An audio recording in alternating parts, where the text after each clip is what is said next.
जय गुरुदेव, जय महाकाली। आप सभी साधकों का जय महाकाली ज्योतिष केंद्र के आपके अपने इस चैनल पर स्वागत है। विशिष्ट साधनाएं विशिष्ट समय में की जाती है। चैत्र नवरात्र मार्च 30, 2025 इस समय है और इसका लाभ उठाना ही चाहिए। नवरात्र के उन 9 दिनों में विशिष्ट साधनाएं सिद्ध होती है। आज महाविद्याओं में मातृपुर भैरवी साधना का विधान दे रहे हैं, एक ऐसा विधान जो आपको फौलाद की तरह बना देगा। जब भी आवश्यकता पड़ेगी, शक्ति आपके शत्रुओं का दमन करेगी, नेगेटिव एनर्जी का दमन करेगी और आपकी और परिवार की रक्षा करेगी। एक अभेद्य सुरक्षा कवच जिसको कोई तोड़ नहीं सकता, जिसको कोई भेद नहीं सकता, वो है त्रिपुर भैरवी। तंत्र में विशिष्ट स्थान है इनका। तो इसलिए इस साधना को सिद्ध करके हम जो शत्रु द्वारा अभिचारिक कर्म किए जाते उनसे खुद की और परिवार की भी रक्षा कर लेंगे।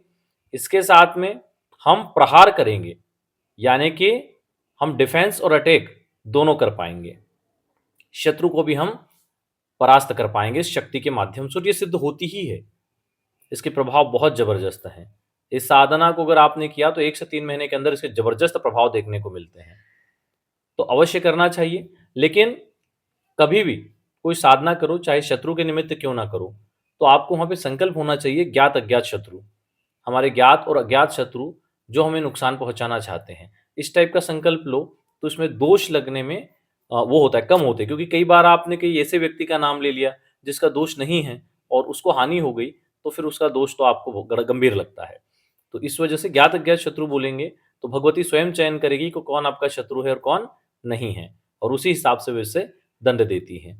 तो इस हिसाब से आपको दोष भी नहीं लगता और आप इन साधनाओं को कर पाते हो। हालांकि कुछ चीज़ों को आपको ध्यान में रखना चाहिए। अगर आप चाहते कि साधना पहली ही बार में सिद्ध हो जाए, तो आपको तंत्र उत्कीलन प्रयोग कर लेना चाहिए।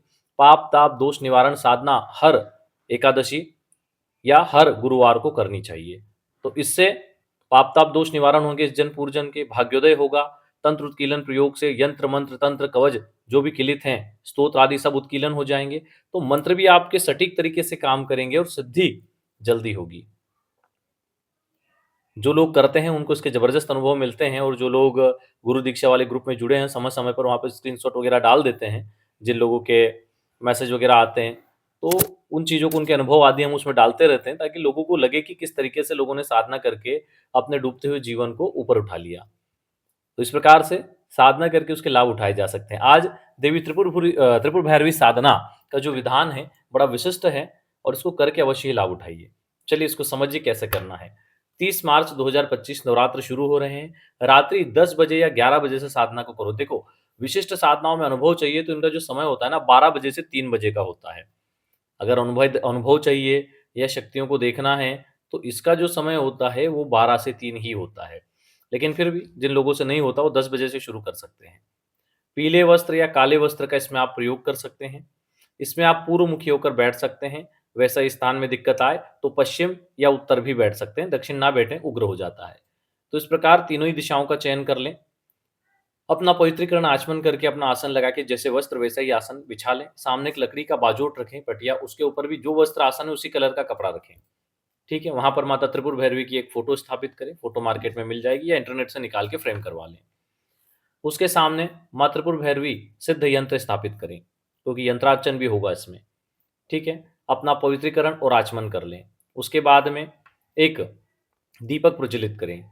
अगर घी का दीपक लगा रहे हैं तो अपने लेफ्ट साइड पे लगाएं। अगर घी उपलब्ध नहीं है, आप तिल के तेल का ही लगाएंगे, तो ठीक यंत्र के और देवी के सामने लगाएं। ठीक है, बाजोट पर ही रहेगा। एक तरफ फोटो आ गई देवी की, सामने उनके यंत्र आ गए और फिर दीपक आ गया और फिर आप बैठे हुए हैं। इस प्रकार से दीपक का पूजन करें। हाथ जोड़ के प्रार्थना करें दीपक से कि हे दीप देवता, आप हमारी साधना के साक्षी हैं, आपकी कृपा से हमारी साधना सिद्ध हो, ऐसा आशीर्वाद दें। उसके बाद आप यंत्र का सर्वप्रथम पूजन करेंगे। ठीक है, तो यंत्र के पूजन में सबसे पहले ध्यान करें, हाथ जोड़ लें और ध्यान करें।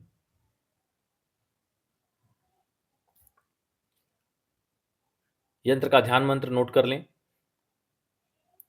ध्यान करने के पश्चात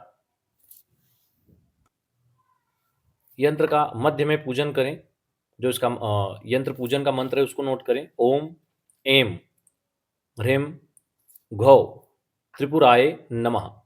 इस मंत्र को बोलते हुए यंत्र के मध्य में पूजन करें, कुमकुम, अक्षत, अष्टगंध आदि से। ठीक है। उसके बाद में यंत्र के मध्य में ध्यान करते हुए यंत्र मध्य के मंत्र जो मंत्र है उस मंत्र को पढ़ें। ऐं क्षें प्रेत पद्मासनाय नमः। ओम ऐं ह्रीं घौ त्रिपुराय प्रेत पद्मासन स्थिताय नमः। ठीक है। इस मंत्र को पढ़ के पुनः पूजन करें मध्य में। उसके बाद जो मध्य के बाहर अष्टदल बने हुए हैं, कमल के फूल के जो पत्ते होते हैं उस समान जो अष्टदल बने हुए हैं, वहां पर भैरव पूजन करें। सभी जगह पूजन करते जाएं और अष्ट भैरव का पूजन करें। अष्टांग भैरवाय नमः, रुरु भैरवाय नमः, क्रोध भैरवाय नमः, उन्मत्त भैरवाय नमः, कपाली भैरवाय नमः, भीषण भैरवाय नमः, संहार भैरवाय नमः। और यहीं पर इनकी जो शक्तियां हैं उनका भी पूजन करें। ब्राह्मी, माहेश्वरी, कौमोरी आदि शक्तियों का पूजन कर दें। इसके बाद इसके जो भूपुर हैं बाहर की साइड, वहां पर 4 बटुक पुत्रों का पूजन करें। समय पुत्र, योगिनी पुत्र, सिद्ध पुत्र, कुलपुत्राय नमः। ठीक है। उसके बाद जो 8 दिशाओं हैं वहां अष्ट क्षेत्रपाल का पूजन करें। त्रिपुरांतकाय नमः, अग्निवेतालाय नमः, असीवेतालाय नमः, अग्निजिह्वाय नमः, करालाय नमः, काललोचनाय नमः, एक पाद नमः, भीमाक्ष नमः। इस प्रकार से अष्ट क्षेत्रपाल का पूजन हो गया। तो ये हमारा यंत्र का पूजन हो गया है। अब यंत्र पूजन के बाद में हाथ में जल लेकर संकल्प ले लें, अपना नाम और गोत्र का उच्चारण करें और कहें कि हे भगवती माँ त्रिपुर भैरवी, हम आपकी साधना अनुष्ठान करने जा रहे हैं इस दिव्य चैत्र नवरात्र में। अपना नाम गोत्र उच्चारण करें। आपकी कृपा से हमें और हमारे परिवार को अभेद्य सुरक्षा कवच प्राप्त हो, और जो भी हमारे ज्ञात अज्ञात शत्रु हैं उनसे आप सदैव हमारी रक्षा करते हुए हमारे शत्रुओं को दंडित करें और उन्हें शक्तिहीन और धनहीन कर दें, जिससे कि वो हमारा कोई अहित ना कर पाए, और सब प्रकार से हमारी रक्षा करें। शत्रु और भय से हमें सदैव मुक्त रखें। भगवती सदैव हमारी उन्नति हो, तरक्की हो और धर्म पथ पर रहें। सदैव सत्कार्य करें, दया, धर्म और दान में सदैव हमारी मति हो। हे भगवती ऐसी कृपा कर सदैव अपनी असीम कृपा हम पर बनाए रखें। ऐसा बोल के जल सामने छोड़ दें। उसके बाद देवी का ध्यान करें। ध्यान मंत्र नोट कर लीजिए।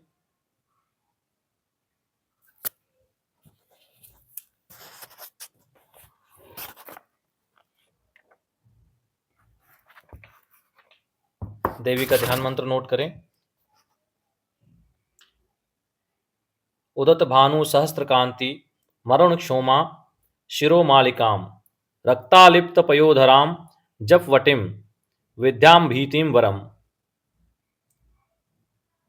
हस्ताब्जे दर्धतिम त्रिनेत्र विल सहक्तारम विंद श्रियम देवीम बुद्धहिमाम शुररत्न मुकुटाम वंदे समंदस्मताम।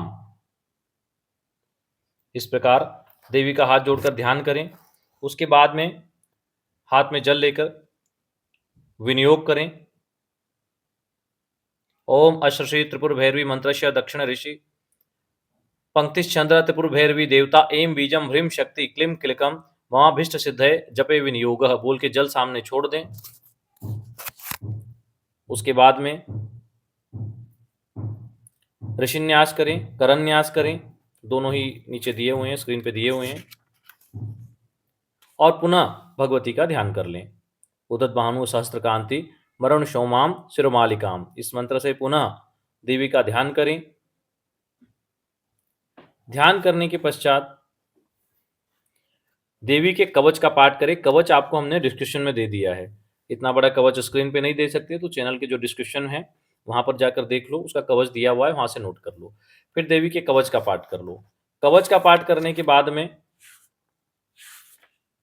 आप 1 माला गणेश मंत्र और 4 माला गुरु मंत्र का जप करेंगे।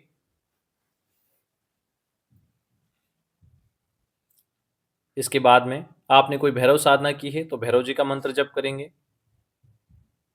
नहीं तो फिर ओम महाकाल भैरवाय नमः मंत्र की भी 1 माला जप आप कर सकते हैं। उसके बाद में आप देवी त्रिपुर भैरवी के मंत्र का जप करेंगे। मंत्र हम यहाँ उच्चारण नहीं कर रहे हैं क्योंकि हमारे भी अनुष्ठान होते हैं इनमें, तो आप इस मंत्र का ही जप करेंगे। अब मंत्र का जप आपको नवरात्र में 9 दिन करना है, तो कम से कम आप 121 माला प्रतिदिन करिए। 12 बजे से 3 बजे का समय रहेगा तो आराम से 121 माला हो जाएगी, कोई दिक्कत नहीं आएगी। इस प्रकार से आपका एक बहुत अच्छा अनुष्ठान होगा और ये देवी सिद्ध होंगी, देवी की कृपा प्राप्त होती है।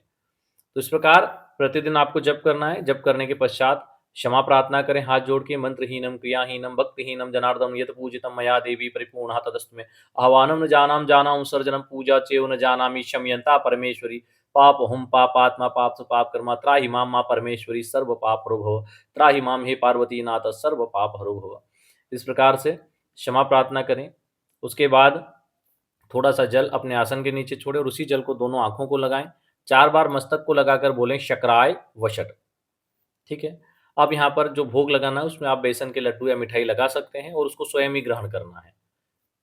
प्रतिदिन आप जो भी फूल चढ़ाएंगे शिवरात्रि पूजा में उनको सुबह से हटा दें और दूसरे दिन नए फूल चढ़ाएं।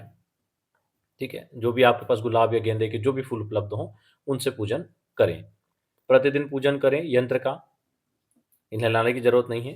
तो पानी के छींटे फूल के माध्यम से थोड़े से कर दें और प्रतिदिन पूजन कर दें। शुरू दिन जब आप करेंगे तब यंत्रों को स्नान आदि स्टार्टिंग में करवा लें। जल से, पंचामृत से, फिर जल से और फिर पूजन करें। तो इस प्रकार आपका अनुष्ठान कंप्लीट होता है। वैसे एकांतिक अनुष्ठान है, अगर आपके पास एकांत कमरा है तो उसमें करेंगे तो ज़्यादा उत्तम रहेगा। अगर एकांत कमरा नहीं है तो फिर आपका जो पूजा रूम है उसमें ही करना चाहते हैं तो भी कर सकते हैं, कोई दिक्कत वाली बात नहीं है। लेकिन कवच का पाठ करना बहुत ज़रूरी है। नियम इसमें जो है एक समय भोजन, बिना लहसुन प्याज का, ज़मीन पे बिछौना करके सोना है, ब्रह्मचर्य का पालन करना है, किसी से लड़ाई झगड़ा नहीं करना, झूठ नहीं बोलना। इन सब चीज़ों से परहेज करना है। तो अवश्य ही यह दिव्य मंत्र अनुष्ठान सिद्ध हो जाएगा। तो इसको अवश्य ही करिए और इसके लाभ उठाइए। चलिए आज के लिए इतना ही। जय गुरुदेव, जय महाकाली।